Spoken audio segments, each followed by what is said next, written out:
Әкесі жарықтық ұлының бойы бір тұтам болып өмірден қағажу көрерін сезгендей, тым болмаса есімі дүрдей болсын деді мекен, атын Құдірет қойыпты. Кішкене күнінен Құдес атанғаннан ба, өзінің есімі Құдірет екеніне де кейін барып үйренген. Танымайтын жұрт сыртынан ергежейлі дейтінін біледі.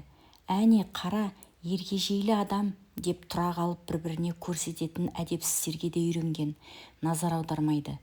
Тек көліктерге шлагбаумды ашып жауып тұратын жұмысында ғана оған Құдірет ағай дейді. Құдірет автобусқа мінгенді ұнатпайды. Бойы метрге жетер-жетпес адамға әуелі қып-қысқа аяғын созып оған мінген де, одан кейін түскен де азап. Тұмсығын тұмшалаған әлдегімнің қолтығының қолаңсасы жүрегін көтереді. Әлдегімнің шынтағы да бұның құлақ шекесіне ұмсынғыш. Тағы бірінің арқасына асынған сөмкесі де дәл мұны көздеп тегіштейді. Жан жағынан қоршалып, сығылысқан жұрттың арасында екі өкпесі қысылып, құдық ішінде қалғандай болады. Автобусқа мінуін мініп, енді түсем дегенде, кейде созған аяғы қаперінде жерді таппай, құдды жердің өзі алыстап кеткендей көрінетіні бар. Бүгін де автобуста бос орын жоқ екен. Айналасына асықпай отырғандардың әрқайсысына көз тоқтатып қарап өтті. Орындыққа шалқайып жайғасып алғандардың бірі болмаса бірі бұған кінәлі жүзбен қарар ма екен деген, бірақ мына жасы келген ергежейліге орын бермегеніміз ұят болды-ау деген бірде-бір кінәлі жүзді байқамады. Бәрі қолдарындағы телефонға кіріп кеткен. Бұл да сыр бермей, шын тәуелсіз елдің ешкімге, ештеңеге тәуелсіз азаматы сияқтанып, қарсы алдына қарап қақшиып тұра берді. Осы тұрысында кішкентай адамның жанарынан әлдекімге реніштен туған өр көзқарасты оқуға болар еді. Құдірет басқалардың шайқалып отырып, өзінің ғана тұрып тұрғанына өкпелі емес еді. Оны қойшы, көп болса жарты сағаттан кейін аялдамасынан түсетін анық. Тек Құдіретке келгенде әйтеуір бірдеңе жетпей қалатыны болмаса. Өмір осы, деп ойлады ол. Шамасы Құдай о баста жолын ауыр қылып жаратқан болу керек. Әйтпесе неге басқаларды ақыл бермесе де, бойы сойын келістіріп жаратады да, тек бұған келгенде бойдан қысып қалады. Егер бұл біреуді жақсы көрсе, бәрібір бұл оған сай болмай шығады. Тіпті қарапайым тұмаудың өзі бұған басқаша келеді. Жұрт құсап, түшкіріп, пысқырып қоя салмай, тура өліп қала жаздайды. Автобусқа міне қалса, міндетті түрде оған орын жетпейді. Міне, бүгін де әкімдіктен көңілі түсіп келе жатыр. Өзі де, әйелі де мүгедек ретінде кезекте тұрғанымен, сол кезектің бір жөндеп алға жылжығанын көрмепті. Құдірет манағы көріністі ойында қайтақтарды. Костюм шалбар киіп, кекірейгендердің қайсы бірін танып жатыр дейсің? 2 ай бұрын қабылдауға жазылып, бүгін әупірімдеп кірдім дегенде, анау бұның сөзін аяғына дейін тыңдамастан. Тегін үй алғысы келетін тек сендер деймісің? Немене? Үкіметті шексіз жарылқаушы көремісіңдер? Өздерің үкімет үшін не істедіңдер ал? Өңмеңдеп бер дейсіңдер. Және сендер сияқтылардың қаншасын жарылқап жатса да жақсат бермейсіңдер ғой, білеміз ғой, деп дүрсе қоя берген. Қапелінде бұтайды күтпеген Құдірет өзінен өзі жуасып. Аға, мен жай ғана үйдің кезегі неге жылжымай жатқанын білейін дегенім ғой. 20 жыл болды кезекте тұрғаныма, 20 жыл, деп күмілжіп қалды. Анау бұған сұқ саусағын қайта-қайта безеп. 20 жыл түгілі 30 жылдан бері кезекте тұрғандар бар. Кезегін келсе аласың ғой бала. Әйтпесе не қыл дейсің? Мен саған тап қазір кезексіз пәтер беруім керек пе? Сөйтіп заңсыздыққа бар деймісің? Деп одан сайын өзеуреді. Әлгінің шатынаған көзі мен бұған сұқ саусағын кезеп тұқырта сөйлегені есіне түскенде, Құдіреттің шекесі қайтадан ысып кеткендей. Қара басқанда өзінен жасы кіші шенеунікке аға дегеніне мұндай жыны келмес. Анау орнынан тұрған кезде бойы әжептәуір баршылық екен. Төбесінен төне қарағанда бұл оның баласындай ғана болып қалғаннан да аға деген болу керек. Туф, бекер бардым. Менің бойым ергежейлі болса, алдына келген адаммен жөндеп сөйлесе алмайтын оның ойы ергежейлі екен. Бақшагүлде қойды ма? Бар, еркек емеспісің деп. Бірақ оған да өкпе жоқ. Жатақхананың екі бөлмесіне ортақ ас үйді бөлісіп жүрген алпамсадай ашуланшақ тұзкөз көршінің ойпыл-тойпыл мінезінен бұның өзі де ығыр болған. Ішіп алса жоқты барды сөйлей беретін бәдік мінезіне қоса адамды ұрғысы келіп тұратын жындылығын да байқаған. Екі көршінің дәлізі бұның қысқа адымының өзіне 5 аттамдық жер. Екі күннің бірінде шығаратын барқыраған мас дауыстан, баж-бұж айқайдан жүйкесі де ұйқысы да бұзылған. Анау екі адам еркін айнала алмайтын ас үйді де шіртіп бітірді. Ас үйде еркін емденген ақбауыр тарақандар шетінен өмір сүйгіш, күн сайын көбеюге құштар. Екі жағына шайқатылып жүріп, аядай бөлмесін жинай беретін мәттақым Бақшагүл ғана салақ көршінің артын жинап жүреді. Қазір де быртиған қып-қысқа аяқтарын әрең көтеріп, ых-пых деп етжеңді денесін әзер игеріп, үстелшеге шығып алып, қабырғаның жартысын алып тұрған шкафты жинап жатқан шығар-ау. Келесі аялдамадан бір топ жасөспірім кіріп, тура бұның қасына шоғырланып тұрып алып, және тыныш тұрмай бір-бірін итеріп ойнағанда, біреуінің қолы бұның құлақ шекесіне сарт етті.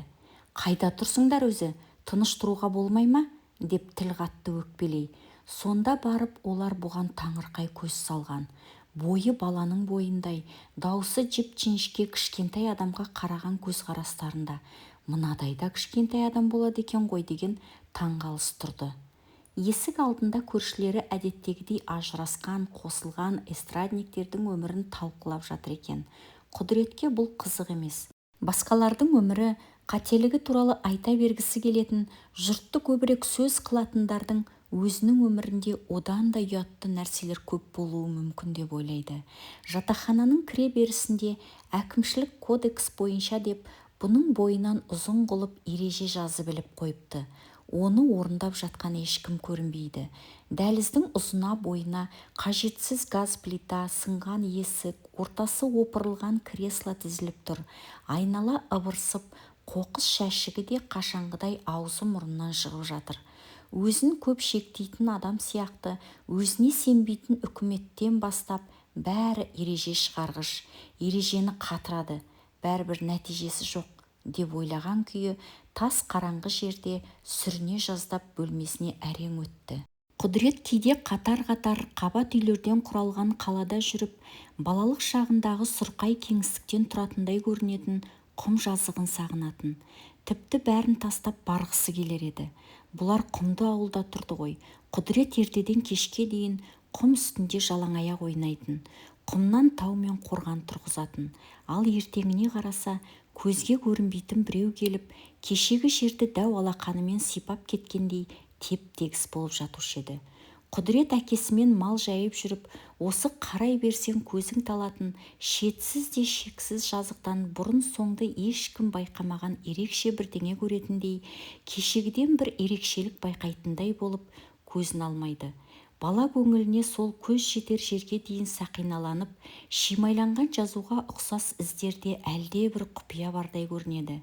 Кейде осы құладүз өзгермейтін көріністен жалықса да, туған жері болғасын ба, қыбырлаған тіршіліктің титтей нышаны да білінбейтін құм жазық өзіне бәрібір ыстық екенін бала жүрегімен сезінеді.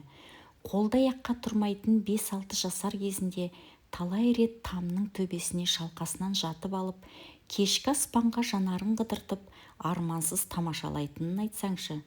«Құдес, әй Құдес, тағы тамның үстіне шығып кеттің бе? Жылан шағып алар, түс деймін. Қайдан шығарған осыны?» деп шешесі дауыстап жататын. Кейін бұлардың 5-6 үйлік ауылын басқа жаққа көшіреді деген сөз шықты. Шіркін-ай, кісіге қиятын жер ме бұл? Көшірген нес? Көшкенде қайда бармақ?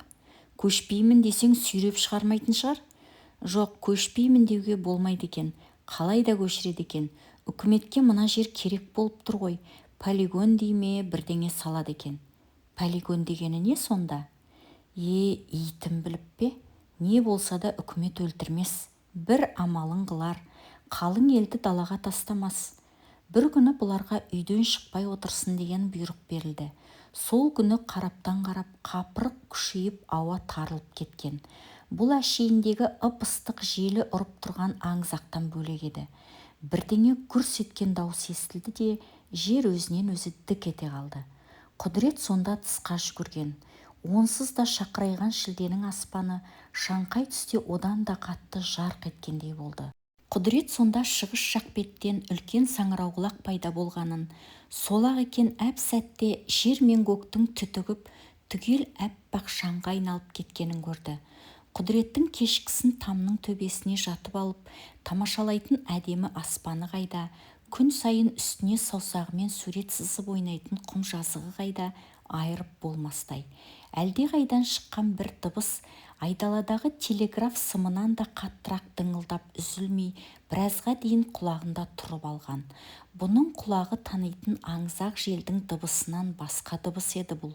Сонда полигон дегені кішкентай құдіретке адамзатты үй-мүйі мен мал жанымен қоса апандай аузын ашып, көмейінің ең тереңіне жітіріп жіберуге ұмтылған үш көзді айдаһар секілді көрінген. Ертеңіне қараса Қасым атайдың кеше ғана салып қойған қорасының бір бұрышы жарылып, қирап, әркімге айтып жүріп ауданнан әрең алдырған кішкене терезесі быт-шыт болып уатылып қалыпты. Кейін бұларды шынымен де қырға көшірді.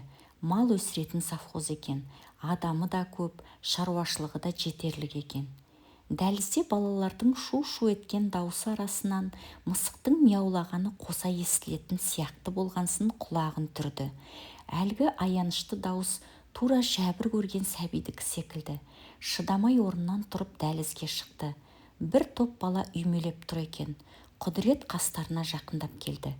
Құнжың-құнжың еткен екі баланың бірі мысықты алдыңғы аяғынан ұстап, екіншісі ұрланғаннан қалған жалғыз жылу батареясының турбасына байланған пресс шіптің бір шетін мысықтың мойнына іліп жатыр екен. Мысықтың көзі шарасынан шыға бақырайып кеткен. «Әй, тоқта!» Балалар бұған жалт қарасты. «Не істегелі жатсыңдар? Тоқтатыңдар, обал емес пе?»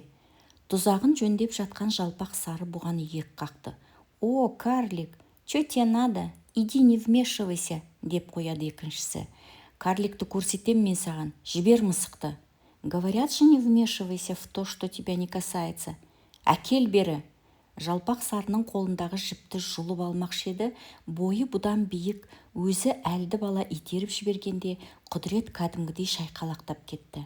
«Балам, мысықта тірі жан ғой, тимеңдер, жіберіңдер байғұсты». Осы кезде Құдіреттің даусы өзіне бұрынғыдан да шіңкілдеп естілгендей болды. Ол бойын тіктеп алып, қайтадан сотқар баланың қолына жармасып, қалай да мысықты құтқарып алмаққа тістене жармасты. Мысық мияулаған сайын тағдырына мойынсұнғандай көзін жұмады. Енді кешіксе жалпақ сары жіптің бір шетін тартып қалады да, бейшара мысық соңғы рет мияулауға үлгермей қалайын деп тұр. Тістеніп, тістесіп, тастай қатып, әрең дегенде баланың қолынан мысықты шығарып алып жатқанда оқыс соққыдан бүйірі солқ етті де, бір иығымен қабырғаға соғылғаннан көзі қарауытып кетті. Есін жинағанда осы жатақхананың тұрғындары болу керек. Бойы ұзын-ұзын екі-үш адам бұны орнынан тұрғызып, мұрнының қанын сүртіп, жан-жаққа ұшып кеткен тәпішкесін тауып кигізіп жатыр екен. «Аға, қай бөлмеде тұрасыз? Апарып салайық па?» «Бұл кісі бірінші қабатта түпкірде тұрады», деген дауыстарға назар аудармастан көзімен мысық тіздеді. Балалар көрінбейді.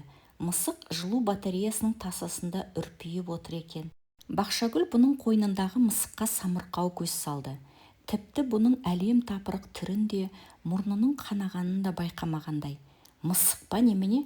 Қайдағыны қайдан тауып аласың осы? Ауру емес пе?» «Жуындырып аламын ғой». «Әйтеуір білгеніңді істеші», деді де тарс бүркеніп жатып қалды.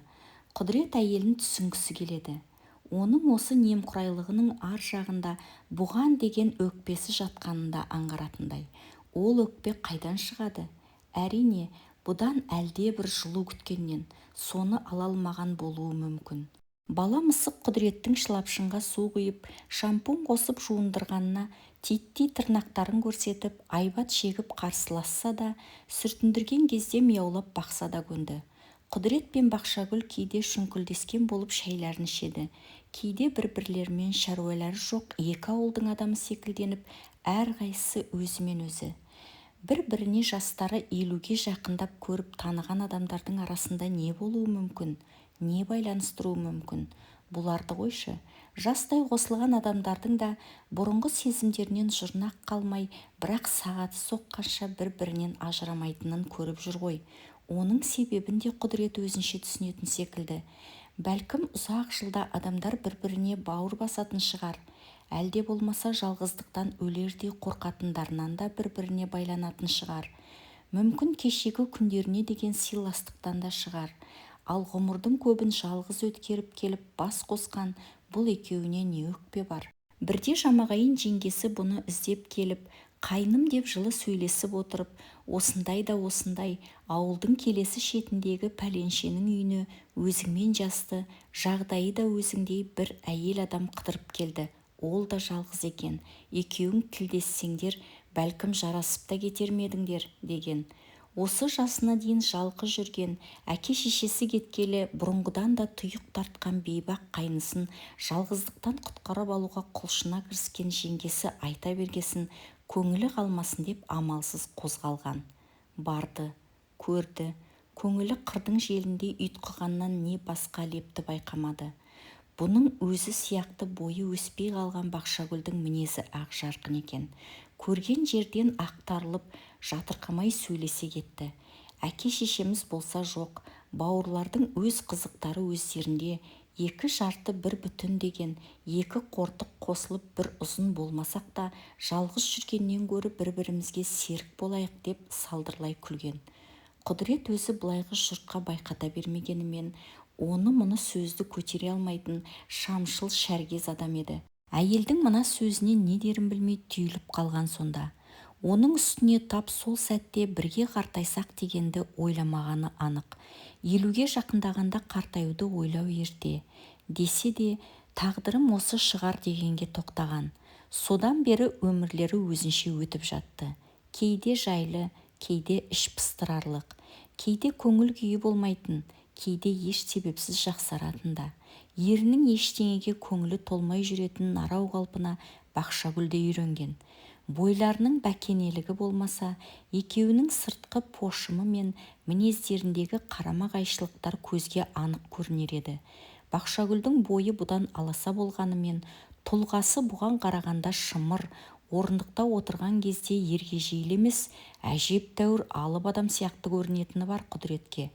Бұған қарағанда әйелінің тұлғасынан әлдебір салмақ, ішкі күш сезілетін сияқты. Иығы кең, қып-қысқа қолдары да қармаулы, қимылы да бұдан гөрі ширақ. Екі жағына кезек теңселіп жүріп келіп, кейде оқыс тоқтап тұра қалғанда әлденені өлшеп таразылап тұрғандай әсер қалдырады. Әжімдерден торланған маңдай астындағы қалың қасы, өткір көздері кісіге тіке қарайды. Ал бұның қасы керісінше сұйық, көзі де жіпсік қой. Оның шолақтау мұрны сәл жалпақ, ал қалың еріндері ылғи да күлуге дайын тұратын сияқты. Ал бұның ерні жұп-жұқа, күлуі де сирек. Оның тығыз шашы еркіне бағынбайтындай, ылғи ұйпа-тұйпа болып жүретін болса, бұның шашы селдір, ал құлағы үлкен. Қалқайған күйінде айналадағылардың әр сөзін қалт жібермейтін сияқты әсер қалдырады. Бақшагүл кейде аузы жабылмай сөйлейді.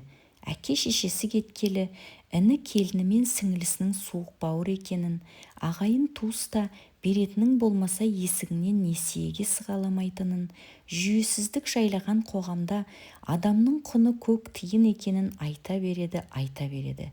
Сондайда Құдіреттің аядай ғана жалғыз бөлмесінен шығып, бір жаққа кете салғысы келер еді. Жоқ, ол Бақшагүлге бұл үшін ренжімейтін, өйткені бүкіл дүниені сынап отырған әйелдің сол дүниені өзгерткісі келетінін, себебі ондағы өзінің орны түкке тұрғысыз екенін білгендіктен де сөйткісі келетінін түсінетін. Бірақ Құдірет кім? Аты Құдірет болғанымен ол не өзгерте алады?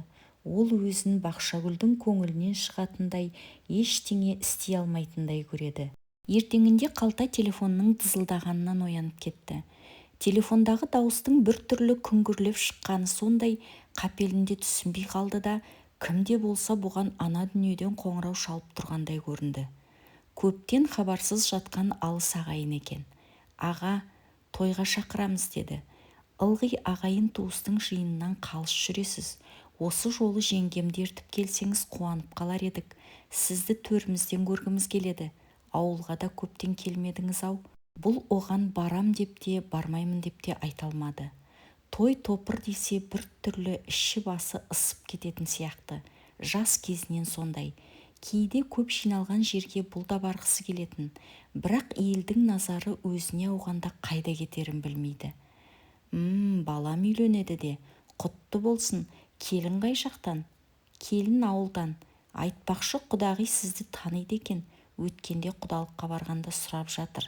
«Солай ма? Апыр-ай, кім болды екен мені танитын?» «Сіздің ауылда кітапханашы болған екен Ажар апай». Ажар деймісің?» Осы кезде аяқ жағын жып-жылы қылып пырылдап жатқан мысық көзіне кешегіден әдемі болып көрінді. Ажармен құда-құдағи болады екенбіз ғой. Құдірет күн ұзаққа тойға барғаны жөн бе, бармағаны дұрыс па, соны ойлаумен болды. Біресе сол тойға барғысы келетін сияқты. Барса, көптен ат ізін салмаған ауылын көрер еді. Бір кездегі жастығы өткен жерді көргенде жүрегі алабұртатыны анық. Бақшагүлге айтса барамыз деп бірден әзірлікке кірісіп кетерін біледі. Әлде бармай қоя ма? Қайтадан естелігін ақтарды.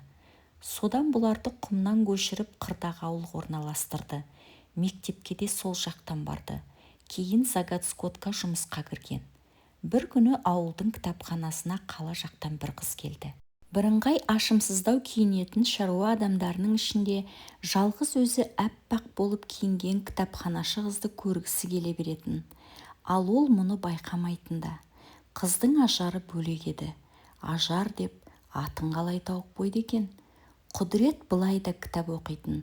Ал жас кітапханашы келгелі кітапханаға тіпті жиі барғыштайтын болды. Барған сайын оның «Қандай кітап алғыңыз келеді?» деп жылы ұшырап қараған жанарынан шоқ емес шуақ көретін. Қыздың жымиып күлгені де, сиқыр сипаты да естен тандырардай емес, бір түрлі ар жағынан жұмсақ мұңы байқалардай бөлекше еді. Әлде бұған солай көріне ме? Әйтеуір кітапханашыны көрген сайын Құдіреттің жүрегі алағызып, ал көрмей қалса кәдімгідей күпті болатын. Кейде бала кездегі әдетімен төбеге шығып отыратын. Шағын ауылдың үстінен оның абыр-сабырды, асығып үсігуді білмейтін бей-жай тіршілігін бақылап отырып, үй жағынан Ажарды шығып қалар мекен дейді. Кейде оның клубқа бет алғанын көретін. Қасында қыздар болады. Топ қыздың ішінде тек соның көйлегі бәрінікінен әдемі көрінеді Құдіретке. Жоқ, Құдіретті кітапханашы қызға өліп өшті, күйіп жанды деуге болмас, бірақ оны алыстан көрсе болды, осы көргенінің өзінен өн бойына жай жапсарын өзі де ұғып болмайтын жұмбақ сезім жүгіретін. Сосын мына биіктен еміне төнген көк аспан мен екі араны жартысыз атсыз жымдастыра жалғаған тұп-тұнық кеңістікке қарап жатып, Ажарға жолығуға барсам, болмаса кітапханаға барғанда бір ауыз тілдессем қайтер еді. Ол мұның сызып салғандай сығыр біткен көзіне қарап, сырғалығы салбыраған үлкен құлағын жасырған селдір шашынан сипап жылы жымияр мекен дегенді армандап, өмірдің шын ызғарын әлі сезінбеген көкірегімен бір жақсылық боларына барынша сенгісі келеді. Сосын бұл өзі қыздың қай жерінен келер екен, тіпті белінен де келмейді екен дегенді ойлағанда ішіне бірдеңе түсіп кеткендей болады.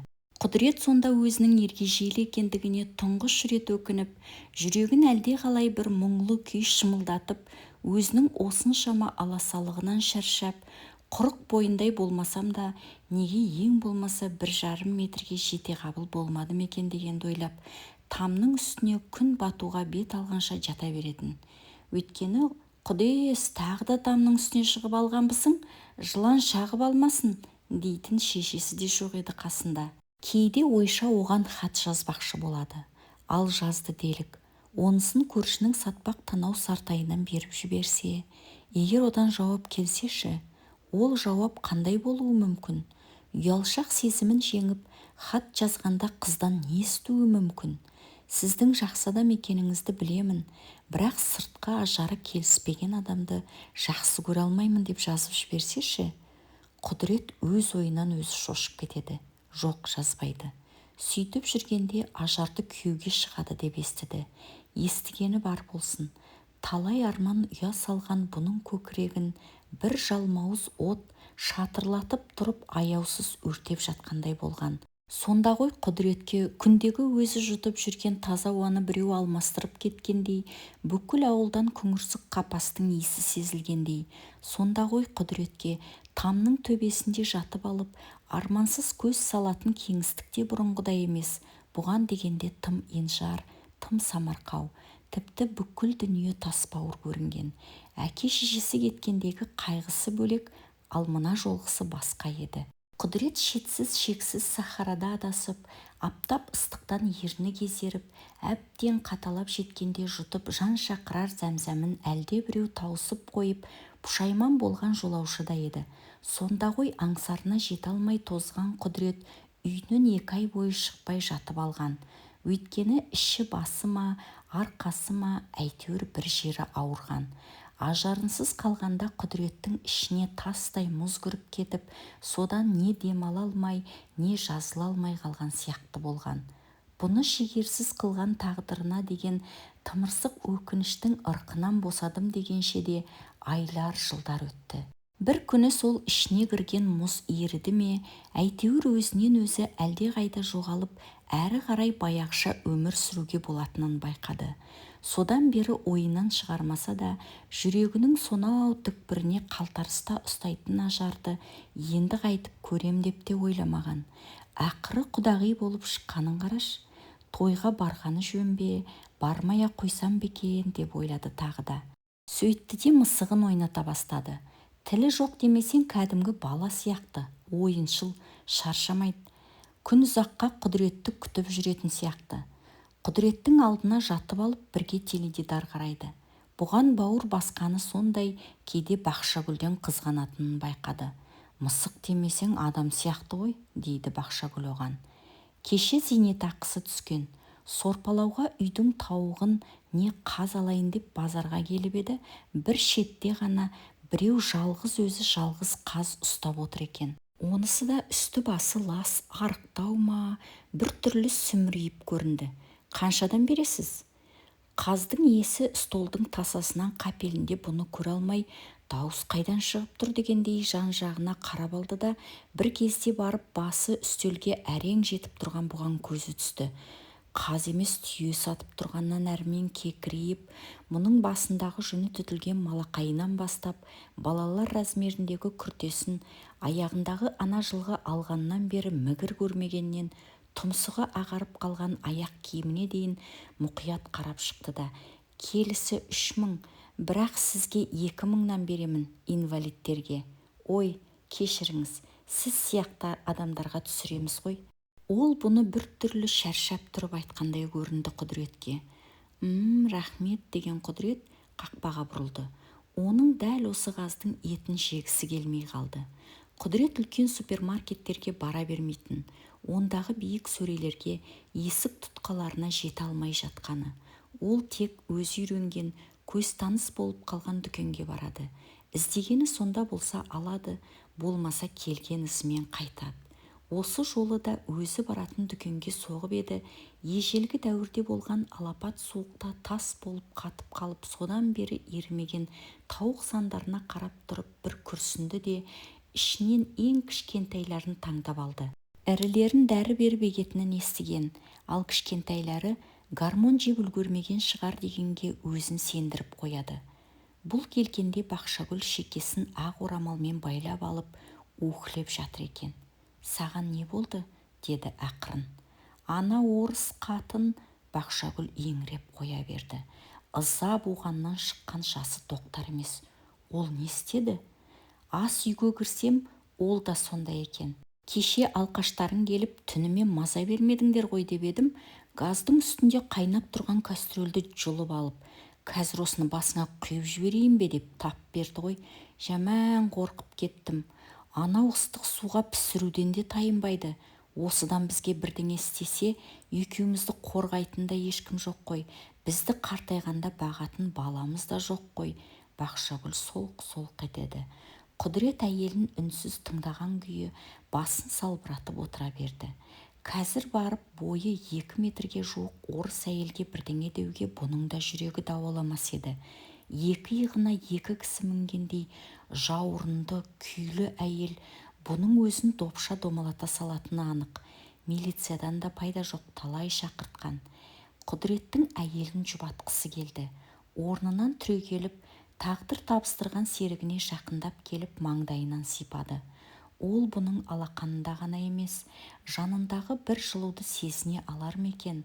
Сол жылулықтың ұзаққа жету үшін, сол жылуға екеуінің жылынуы үшін не істегені жөн? Қарауылшы жұмысынан келген бойда мысығының жоқ екенін бірден байқады. Мысық қайда? Мысық дейсің бе? Білмедім. Бақшагүл жайбарақат көрінді. Мысық қайда деймін мен саған? Бақшагүлді алғалы даусы қаттырақ шығып тұрғаны осы шығар.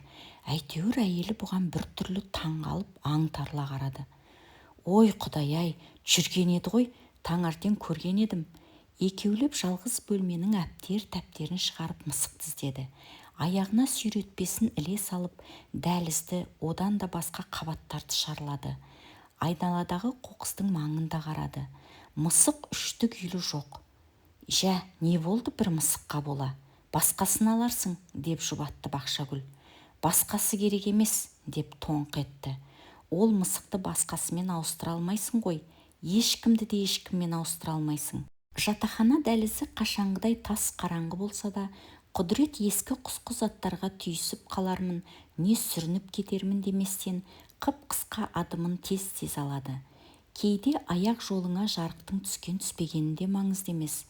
Бірақ адам өзінің жанының әлде бір қалтарысына өзі үңілген кезде бір жарықты бәрібір керексінеді. Бұл сені құтқаратын ештеңе қалмаған кезде керек болады деп ойлап келеді. Осы кезде бұның телефонын қоңыраулатты. Ауылдағы ағайыны шығар. Тойға бармаспын дермін деп ойлап үлгеріп құлағына жақындатқан. Құдірет Қалиев сіз бе? Әкімдіктен хабарласып тұрмыз. Тұрғын үй кезегі бойынша қосымша құжаттар үшін 516 кабинетке келуіңіз керек, деді қыз сыңғырлаған даусымен. Ауылдағы ағайынға телефон шалып, тойға баратын болдық деп айтайыншы, деп ойлады Құдірет, бөлмесінің есігін ашып жатып.